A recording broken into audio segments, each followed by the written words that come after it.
So now Trump has a plan for Gaza. We'll find them a plot of land, maybe 2 or more. Build them some nice, beautiful places where they can be happy. Oh yes, after leveling their homes, after burying their children under rubble, after turning an entire city into unlivable wasteland, now suddenly Trump wants to do Gazans a favor. Because you see, in his mind, the problem isn't that Israel has massacred tens of thousands, displaced millions, and obliterated entire neighborhoods. No. The problem is that Gazans are still there. So what's the solution? Get rid of them. Find them a plot of land somewhere, doesn't really matter where, just not in Gaza. The excuse today? Gaza is destroyed. It is uninhabitable, as Steve Witkoff, Trump's billionaire mogul friend, put it.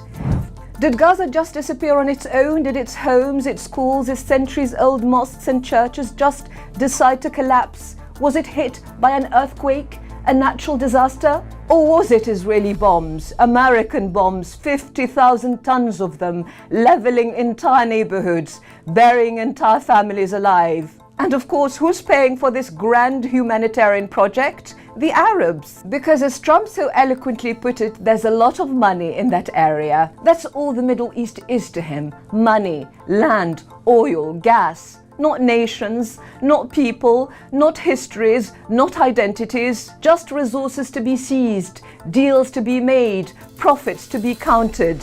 But this isn't just about business, it's colonialism dressed as capitalism. Trump isn't just another greedy developer looking for land. He is both a racist colonialist and a ruthless businessman. Let's go, ladies.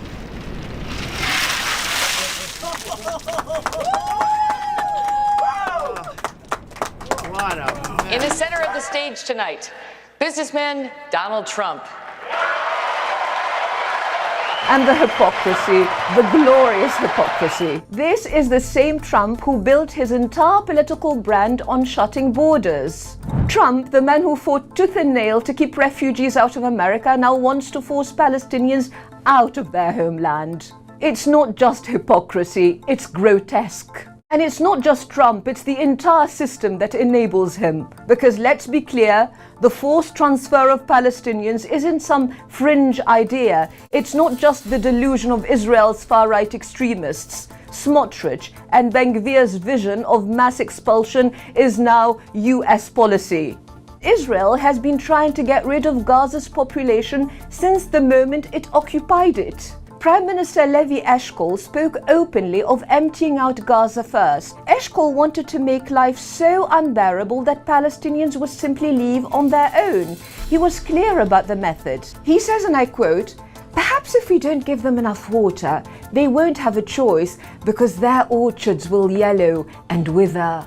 Another minister, Yosef Sapir, put it more bluntly. "We should take them to the East Bank, that's Jordan, by the scruff of their necks and throw them there." Defense Minister Moshe Dayan suggested that only a quarter of Gaza's population should remain. Dayan, the man who wanted to thin Gaza's population, thought he had finally crushed its resistance in the 1970s. He thought that if he could assassinate Ziad al-Husseini, the Palestinian commander leading the resistance in Gaza and northern Sinai after their occupation, the fight would end. So Israel went after him. They arrested his mother, Suad al-Husseini, tortured her, gouged out one of her eyes.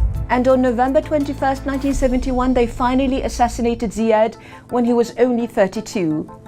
And they thought that was it, that Gaza would break, that its people would submit, that its resistance had been buried with him. It wasn't. It only grew stronger.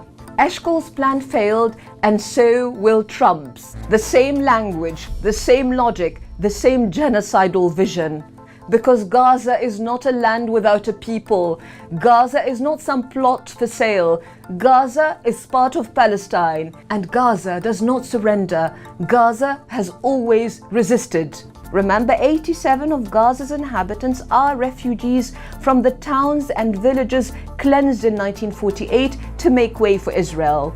And today, after everything, after the bombs, the starvation, the massacres, Gaza still stands. Trump may repeat it 100 times. Take the people, take the people, take the people. But the people of Gaza have already answered with their bodies, with their voices, with their march through the ruins, with their refusal to leave the land that is theirs. We are not leaving.